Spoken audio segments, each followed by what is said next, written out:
The smell reached the river before the smoke did.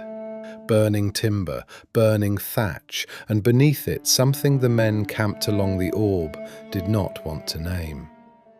It was the 22nd of July in the year 1209. The sun was barely up, and the city of Béziers, perched on its hill in the deep south of France, was already beginning to die. There had been no plan for this. That is the first strange thing.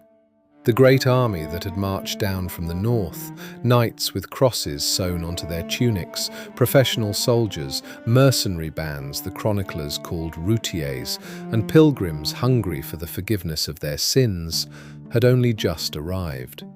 They had not built their siege engines. They had not settled in for the long months a fortified town like this could demand. The commanders were still in their tents, still talking, when it began. What set it off was almost nothing. A few defenders came out through the gates to taunt the new arrivals, a skirmish. And then the low men, the camp servants and the unarmed poor who trailed every medieval army, surged forward without waiting for an order. Within 2 or 3 hours, by the account of the man who led that army, the ditches were crossed, the walls were taken, and Béziers belonged to the Crusaders. Here is what I find striking about that morning. The most infamous massacre of the medieval church did not begin with a decision. It began with a mob that no one had told to move. To understand why an army of Christians had come to burn a Christian city, you have to understand what Béziers was.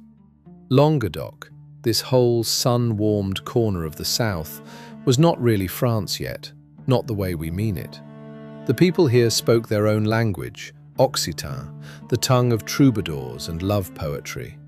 Their lords answered in theory to distant kings, but in practice to no one but themselves.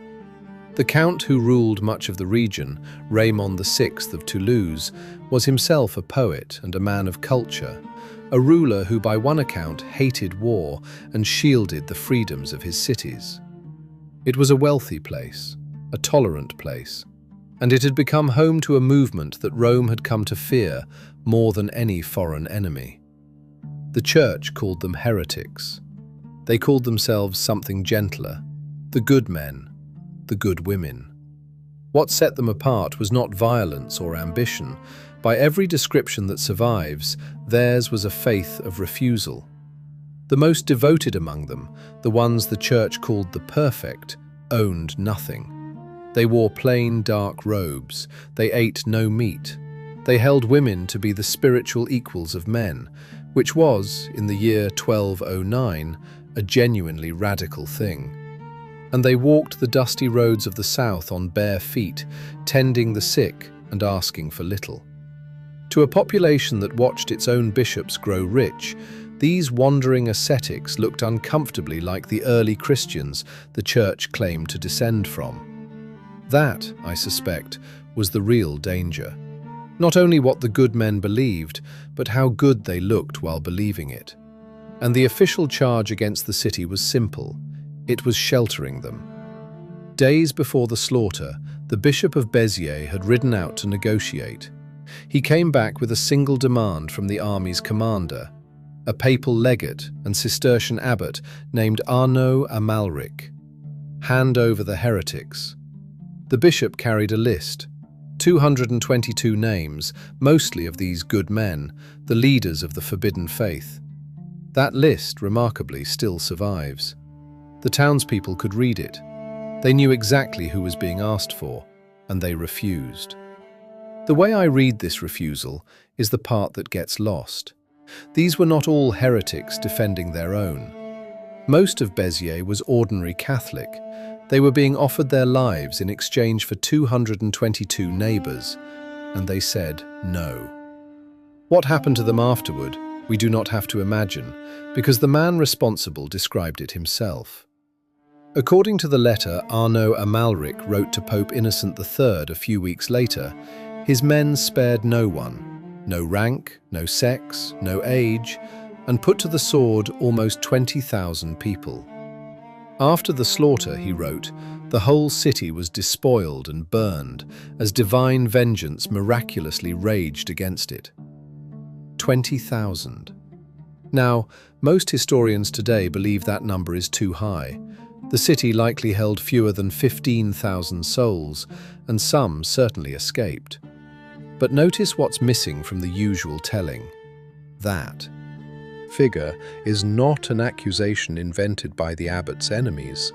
It is his own boast, written in his own hand to the most powerful man in Christendom. He was not confessing, he was reporting a victory. And then there is the line, the one everyone remembers. The story goes that when a crusader asked the abbot how to tell a true Catholic from a heretic in the chaos, Amalric answered, "Kill them all, the Lord will know his own." We owe that sentence to a German monk named Caesarius of Heisterbach, writing years later, who was careful to say only that the abbot was reported to have said it. It may be apocryphal, it may never have been spoken aloud, but here's what I think actually happened. The words survived because they were true to the thing itself. Whether or not the abbot said them, that is precisely what the army did. The Cathedral of Saint-Nazaire was burned with people sheltering inside it. When the roof came down, it came down on them. The dead included the city's small Jewish community. A Hebrew chronicle of the time called 1209, the Year of Sorrow. Béziers, one of the oldest towns in the region, would lie largely in ruins for the better part of 3 centuries. Look at who benefited. That is the question that pulls this story open, because the Crusaders did not stop at Béziers. The terror of what they had done ran ahead of them through the countryside, and town after town simply opened its gates. Carcassonne, the great walled city to the west, fell within the month. Its viscount, a young lord named Raymond Roger Troncavel, who had tried to submit peacefully and been turned away, died in captivity before the year was out.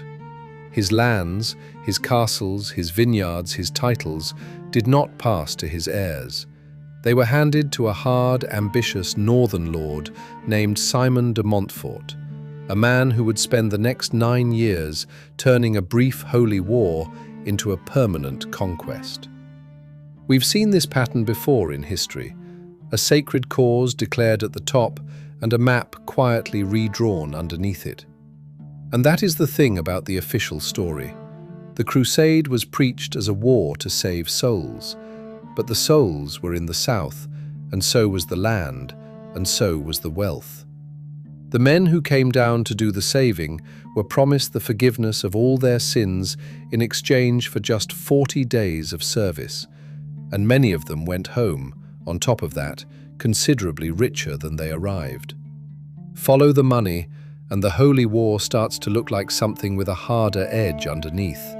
Not a lie, exactly. Faith was real for many of these men, but faith was also useful, and the people who found it most useful were rarely the ones who ended up dead. There is a plaque in Béziers today, set across from the cathedral. It remembers what happened here as a day of butchery, carried out by the northern barons. It took the city a long time to be able to say even that much out loud.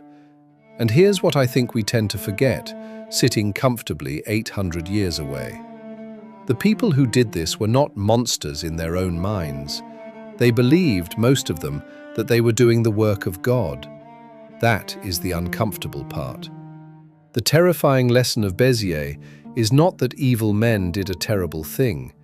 It is that ordinary, pious men did it and slept soundly afterward, and wrote home to the Pope describing it as a miracle. What stays with me is not the number, high or low, it is the speed. A city of thousands, gone in an afternoon, by accident as much as by design, over a list of 222 people its neighbours would not surrender. The most powerful institution in the Western world had just demonstrated what it was willing to do to the men and women it called the good Christians. The only question left was what these people actually believed. What gentle, dangerous idea could frighten Rome enough?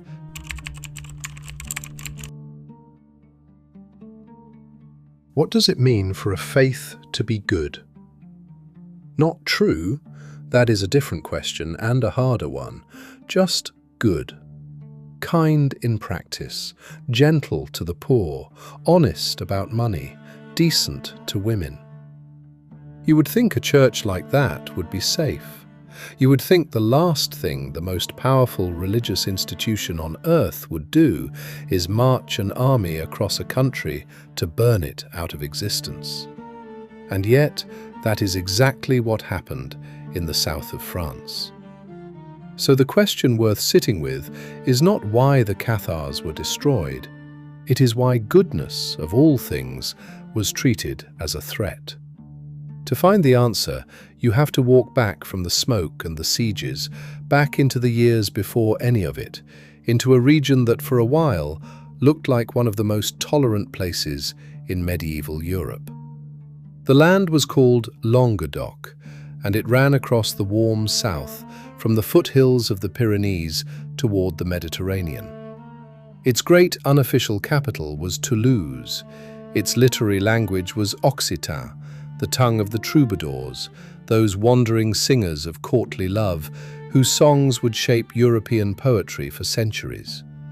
It was a place of vineyards and walled towns, of trade routes and crowded markets, knit more closely to Catalonia and Aragon across the mountains than to the distant kings of the north. Power here did not sit in one pair of hands. It was scattered among local lords and town councils, each jealous of its own freedoms.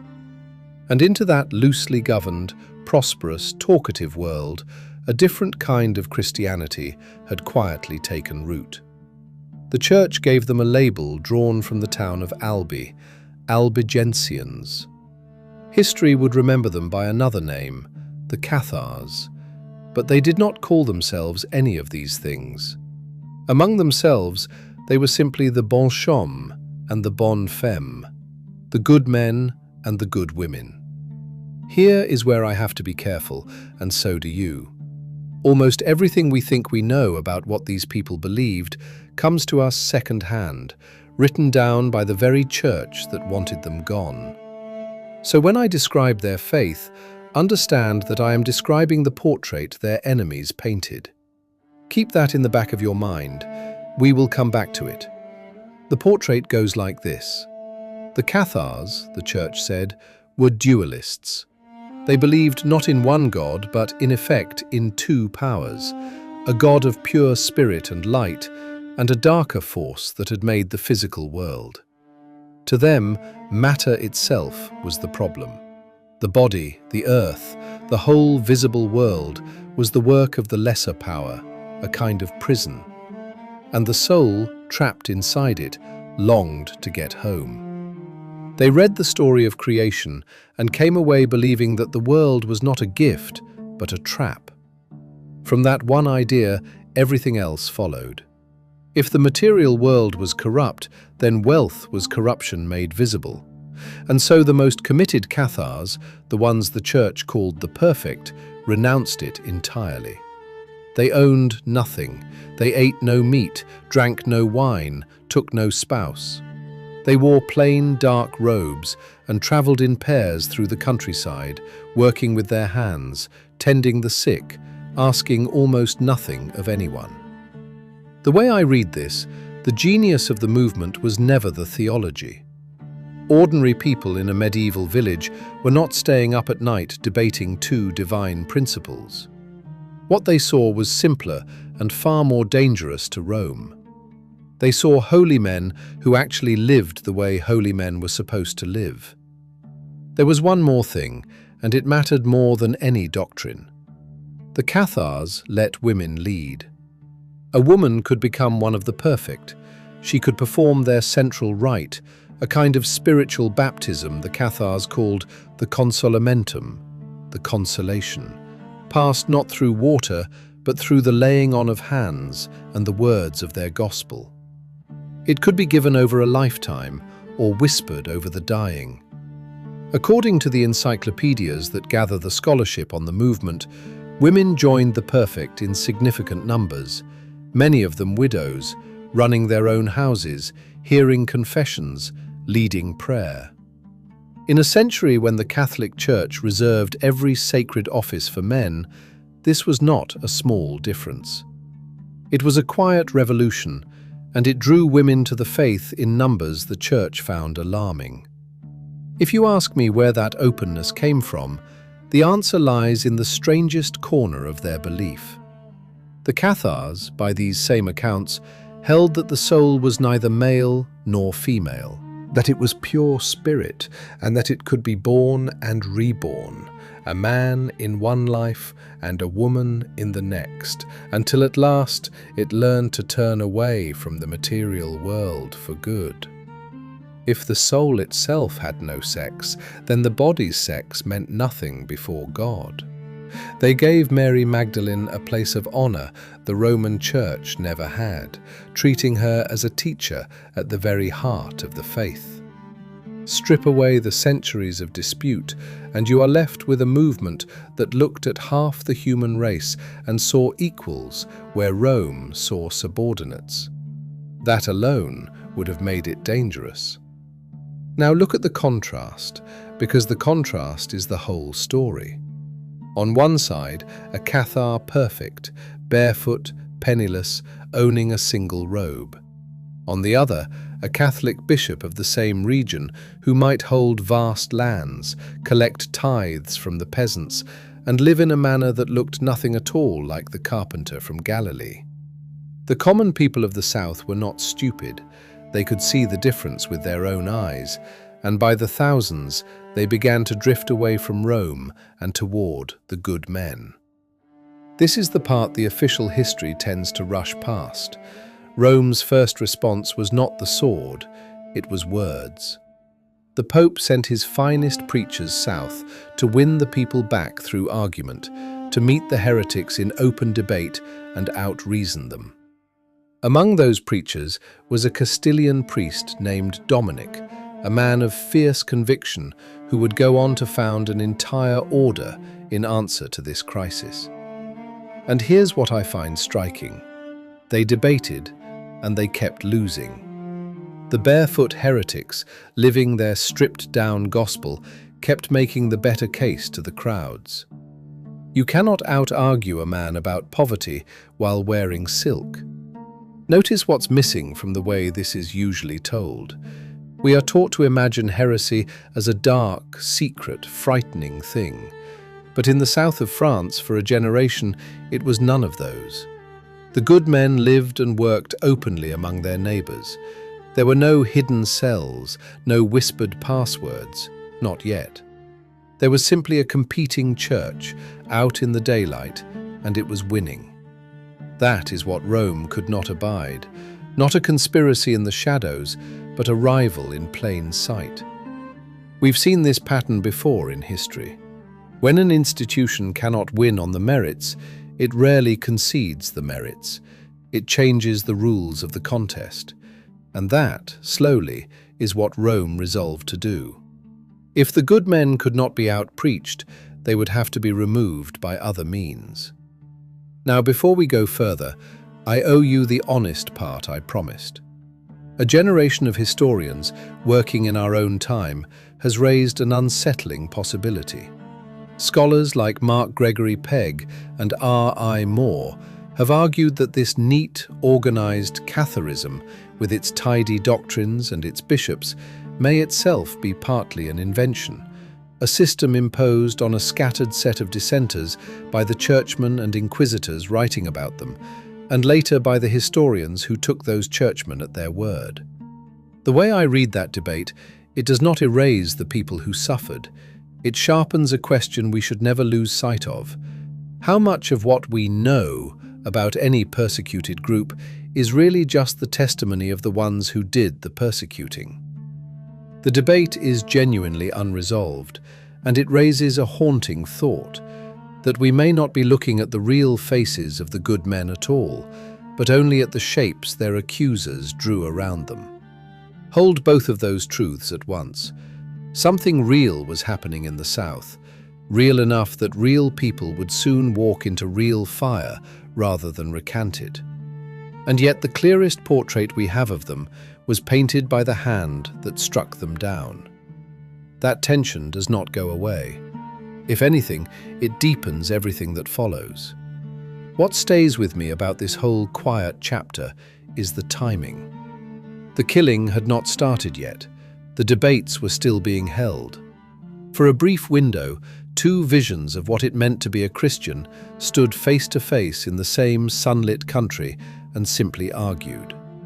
One of them was about to decide that arguing was no longer enough.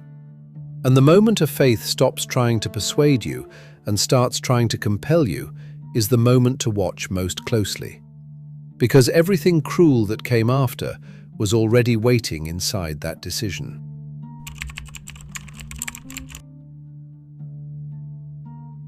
Everyone knows what a crusade is.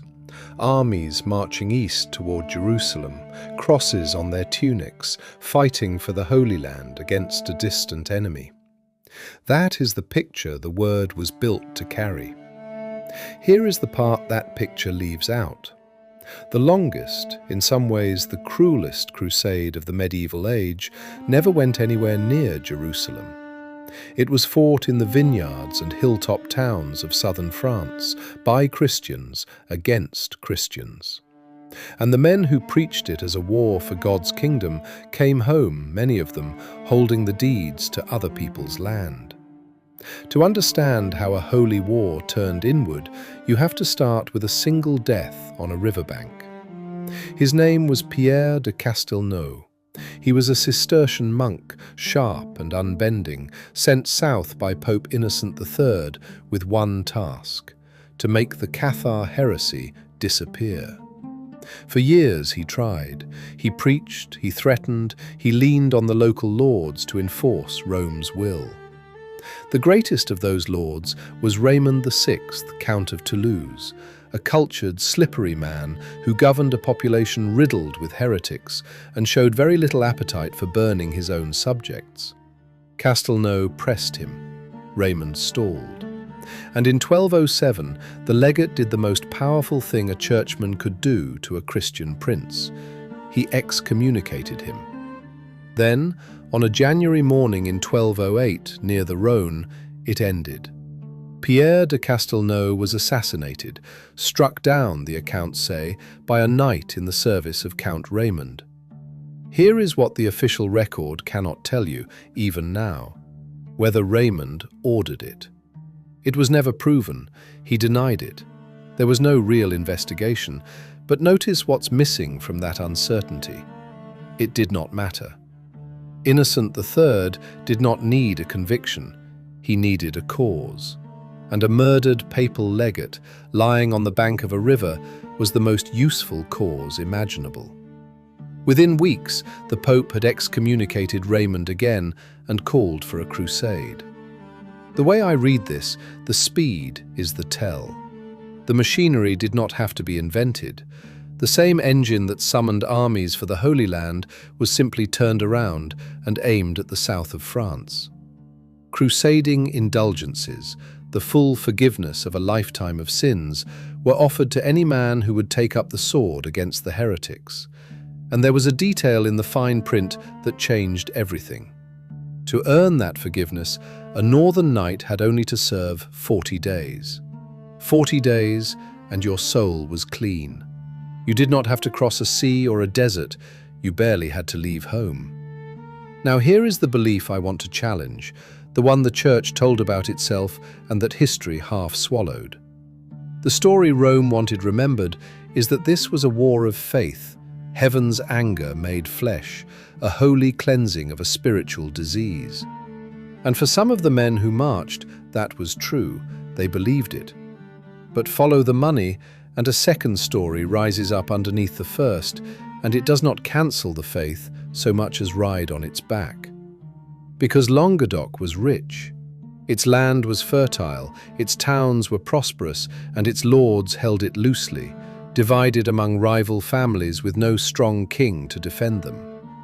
To the hard, land-hungry barons of the north, the south was not only a nest of heresy, it was an opportunity.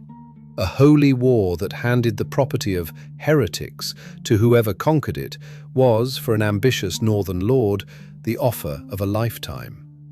Faith was a sincere conviction for some, a useful banner for others, and a key to someone else's estate for more than a few. All three things were true at once. That is what makes this story so much darker than a simple morality tale. It was not greed pretending to be faith, or faith corrupted by greed. It was both, braided together so tightly that even the men doing it may not have been able to tell them apart. Look at who benefited, and the pattern becomes impossible to unsee. When the city of Béziers fell in the summer of 1209, its lands did not go back to local hands. When Carcassonne surrendered weeks later, its young viscount, Raymond Roger Troncavel, died in captivity, and his titles passed to the man who would become the engine of the whole conquest, a grim, brilliant, relentless northern lord named Simon de Montfort. We've seen this before in history. The flag says one thing, the land registry says another. And it is the land registry that tends to tell the truth. Count Raymond himself, the man the whole war supposedly began with, tried everything to survive it. To lift his excommunication, he submitted to a humiliation that tells you exactly where the real power sat. In the summer of 1209, stripped to the waist, he was led to the very church where his legate had died and publicly flogged, then made to swear his loyalty to Rome. For a moment, he even rode with the Crusaders against his own people. It bought him nothing in the end. Three things stand out to me about Raymond's predicament. He could not protect his subjects, he could not satisfy the church, and he could not hold his lands.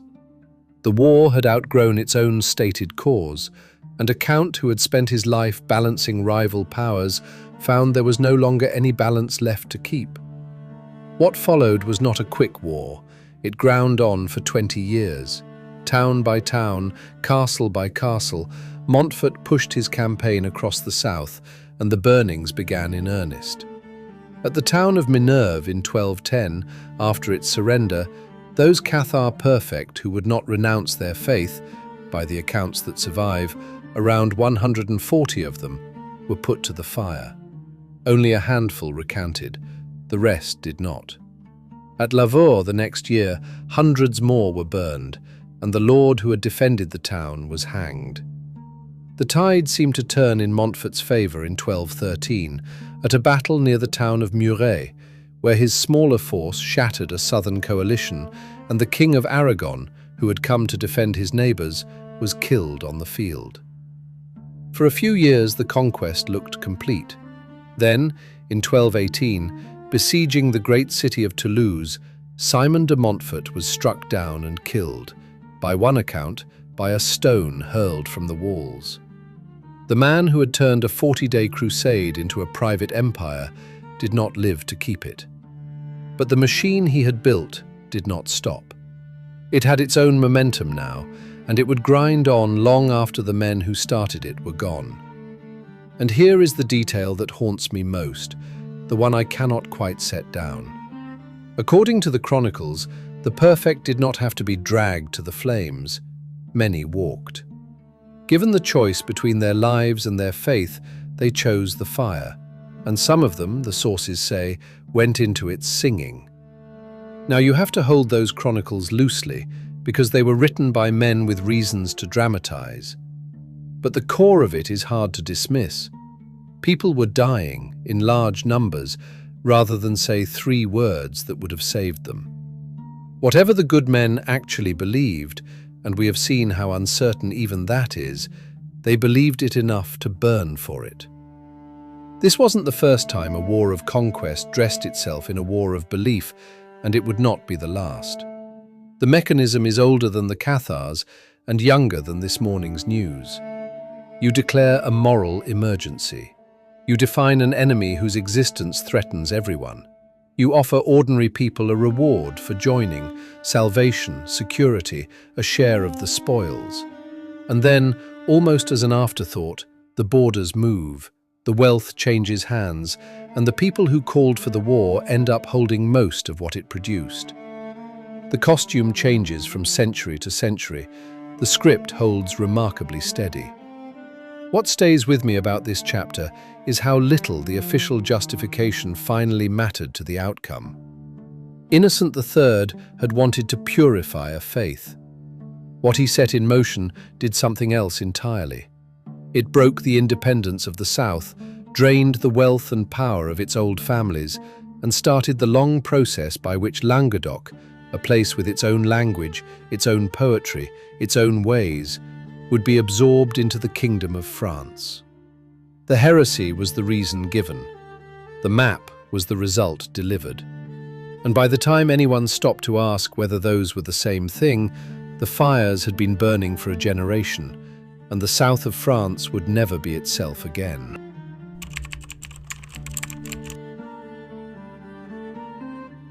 There is a kind of document that should not be as ordinary as it looks. A register of confessions, bound and catalogued, written in the careful Latin of men who did this work for a living. One of them, compiled by an inquisitor named Bernard Gui, still survives almost intact. Another, kept by a bishop named Jacques Fournier in a Pyrenean village called Montsegur, is so detailed that historians now read it less like a court record and more like a diary of a vanished world. Page after page of names, fears, and final words. And here is the detail that should unsettle you. Almost everything we know about the Cathars, the gentle good men, the women who led, the people who walked into fire, comes to us through records like these, through the paperwork of the men sent to erase them. The military crusade had run its course by 1229, when a treaty signed in Paris bound the south to the French crown. The armies went home, the burnings paused, and to anyone watching, it might have looked like the war was over. It was not over. It had only changed shape. The fighting had failed to kill the faith, driven it underground, scattered it into villages and mountain hideouts, but not destroyed it. So the church reached for a new instrument, not an army this time, something quieter, more patient, and in the end, far more thorough. In 1233, Pope Gregory IX formally established what we now call the Inquisition and handed the work to the Dominican friars, the order founded, fittingly, by the same Dominic who had once tried to win the South back through debate. The way I read this shift, it is the moment the conflict turned from the body to the mind. An army can take a city in an afternoon, but it cannot reach inside a person and find out what they truly believe. The Inquisition was built to do exactly that. Its methods were not what the popular imagination paints. Notice what's missing from the usual picture: the dungeons, the constant torture, the theatrical cruelty. The real machinery was bureaucratic, and that made it far more effective. Inquisitors arrived in a town, preached, and offered a grace period. Confess now, name others, and receive a lighter penance. The result was a slow poison of suspicion. Neighbours informed on neighbours. Children were questioned about their parents. The records show that most sentences were not executions at all. By one estimate, actual burnings made up only about 1 in 100 of the penalties handed down. The rest were imprisonments, pilgrimages, and the wearing of cloth crosses that marked a person for life as a former heretic. Consider the scale of it, patiently applied. Over roughly a century, by one scholarly estimate, the inquisitors of the Languedoc passed judgment on something like 15,000 to 20,000 people. Bernard Gui alone, working out of Toulouse in the early 14th century, handed down more than 600 sentences, and his register survives to let us count them. Down in the Pyrenean village of Montsegur, the bishop Jacques Fournier, a man who would one day become pope himself, interrogated his shepherds and farmers so minutely that his transcripts preserve the texture of daily life, the gossip, the love affairs, the quiet heresies whispered in barns. These were not bloodthirsty fanatics in any simple sense. They were administrators, and that is the most chilling part of all. If you ask me, that is the colder genius of the thing. The Crusade had created martyrs, and martyrs inspire. The Inquisition created informants, and informants corrode. One fills a movement with courage, the other empties it of trust. And a faith that cannot trust its own members cannot survive. The good men had once moved openly through the south. Now they passed lead tokens between them in secret, small markers archaeologists later dug from the ruins, just to know who could still be trusted in a world where any neighbour might be keeping notes for the friars. We've seen this kind of slow suffocation before in history. It rarely makes for a dramatic story, it simply works. But the old fire had not gone out entirely, and it would have one last, terrible stage. High in the foothills of the Pyrenees stood a fortress called Montsegur, perched on a steep rock the local people called a pog, more than 1,000 metres above the valley floor. Since 1232, it had been the seat of the outlawed Cathar church, a refuge for the perfect and for the dispossessed lords, the Fadites, who had lost everything in the Crusade. For years it sat in relative peace, too remote and too high to be worth the trouble. Then, in May of 1242, a band of men from Montsegur rode out and murdered a party of inquisitors at a town called Avignon, killing the very officials sent to hunt their faith. Whatever satisfaction it gave, it was a catastrophic mistake. It turned a tolerated nuisance into an unbearable provocation. The crown responded with an army. In the spring of 1243, several thousand royal troops climbed into the mountains and laid siege to the rock. The defenders held for the better part of 10 months through a brutal mountain winter, a few hundred people against an army that vastly outnumbered them. History rhymes here, and it almost always ends the same way. In March of 1244, the attackers seized a key outwork on the cliff, and the position became hopeless. The garrison asked for terms. The terms were simple, and they reveal everything about what this war had always been about. Everyone in the fortress could go free, everyone except those who would not renounce their Cathar faith. And then the besiegers granted something strange, a truce of 2 weeks, time to decide. Here is the part the records insist upon, and it is the part I cannot stop thinking about. During that truce, when every soul inside knew exactly what refusal would cost, a number of the defenders who were not yet perfect asked to receive the consolamentum. They chose, freely and deliberately, to join the condemned. They walked toward the fire rather than away from it. On the 16th of March, 1244, more than 200 Cathars were led down from the rock to a field at the foot of the mountain. There were too many to bind to individual stakes, so they were enclosed together in a great pyre and burned all at once. Among them was their bishop, an old man named Bertrand Marty, who had led the community on the mountain through the long siege and now led it into the flames. The place is still there. The local people called it the Prat dels Cremats, the field of the burned. A stone marker stands on it now, inscribed in the old language of the south, in memory of what it calls the martyrs of pure Christian love. The fortress itself was pulled down to its foundations, so completely that the dramatic ruin tourists climb to today is not the Cathar stronghold at all, but a later castle built on the same rock by the victors. Even the stones were not allowed to remain as they were. 3 things stand out to me about that final act: the killing of the people, the levelling of their refuge, and the careful keeping of the records. The church did not merely defeat the good men, it set out to remove every trace of them, and very nearly succeeded. What stays with me is the arithmetic of conviction. You can compel behaviour. The Inquisition was brilliant at that. It could make a frightened population swear anything, name anyone, wear the cross of shame. But it could not compel belief, and at Montsegur it ran headlong into the limit of its own power. More than 200 people, given a clear and gentle exit, declined to take it. They preferred to die as what they were than live as something they were not. And there is a final irony folded into all of it. The records those inquisitors kept, the careful Latin registers built to destroy the heresy, became the only voice the good men have left.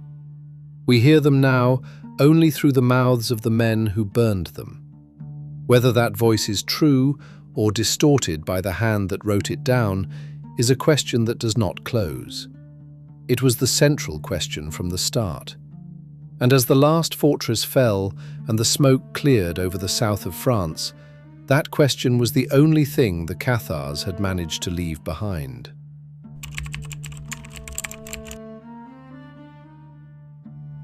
What if the debates had won? Picture the south of France a little differently. The preachers Rome sent had kept arguing, the good men had kept answering, and the whole quarrel had stayed a quarrel. A war of words that never became a war of fire. No crusade, no Béziers, no field at the foot of a mountain. It is not an idle thought, because for one brief window that was the actual situation. Two visions of Christianity stood face to face in the same sunlit country and simply argued. The crusade was not inevitable, someone chose it.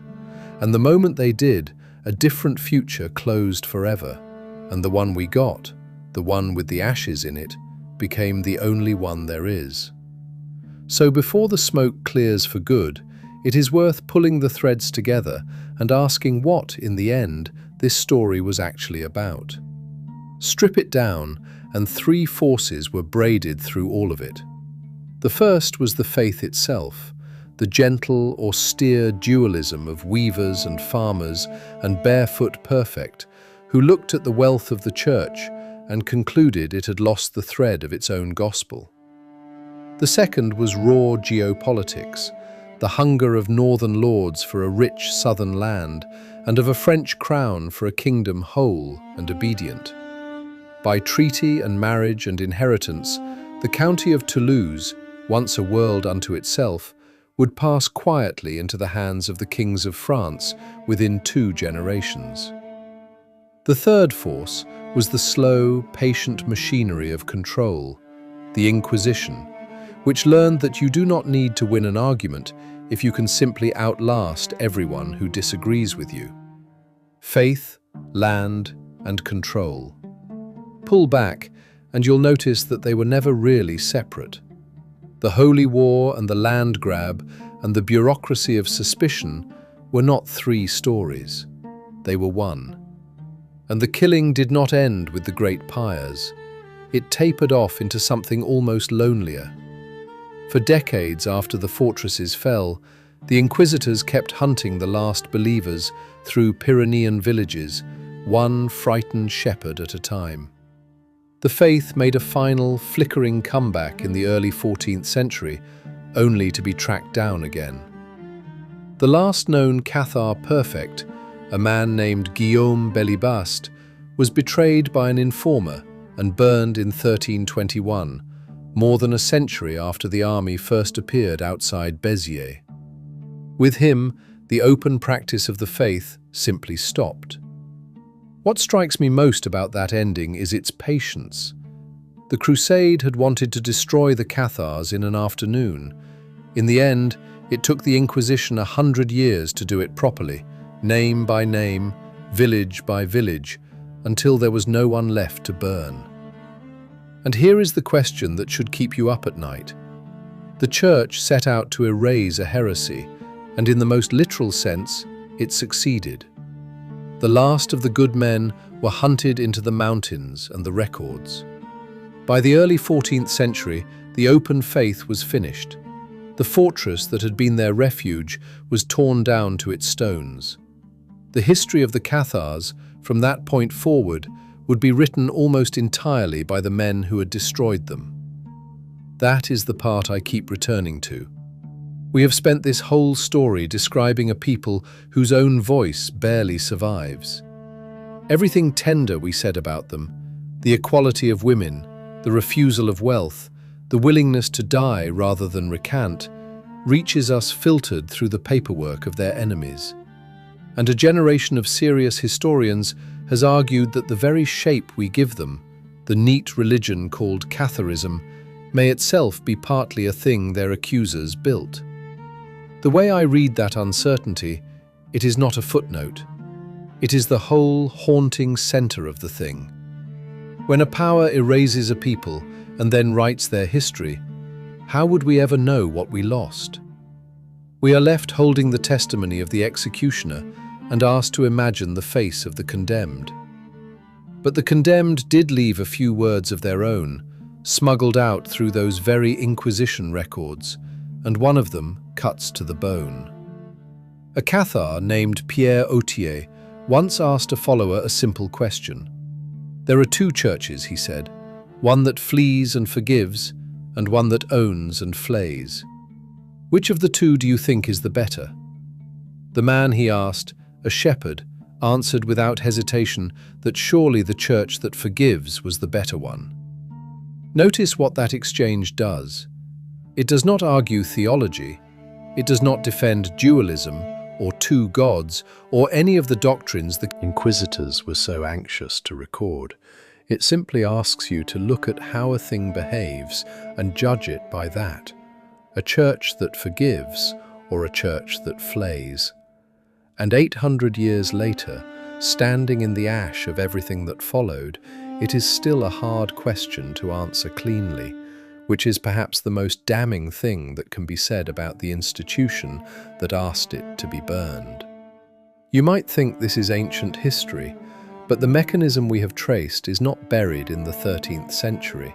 A powerful institution faces a movement it cannot answer on the merits, so it names that movement an existential threat.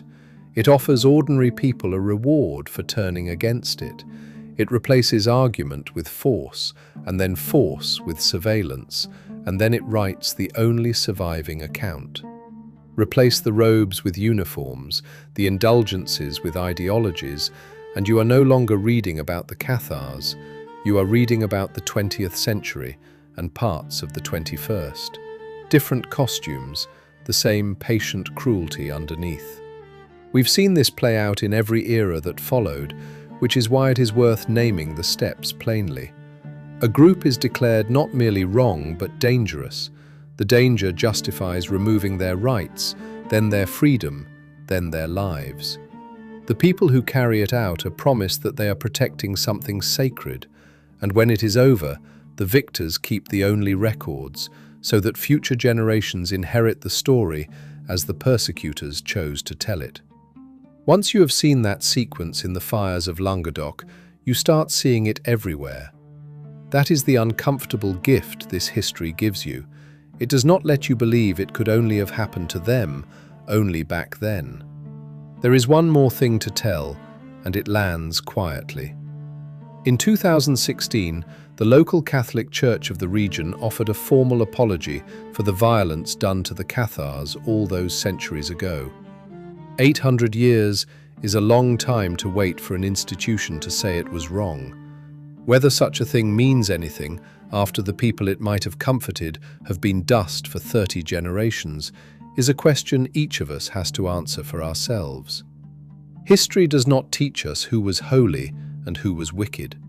The men who lit those fires were certain they served the light. The men and women who walked into them were just as certain they did. History teaches us something harder and stranger than a verdict. It teaches us that the deepest cruelties are almost never committed by people who believe they are doing evil.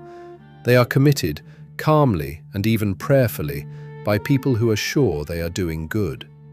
And that is the lesson the ashes of the south of France hold out to anyone willing to take it.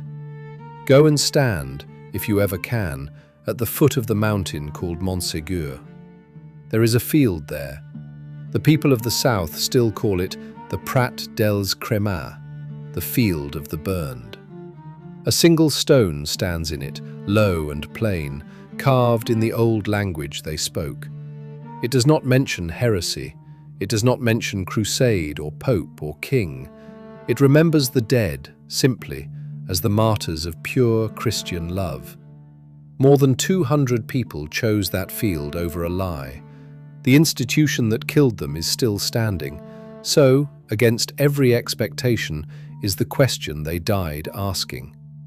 The candle burns low, the questions don't. Until we meet again, stay curious.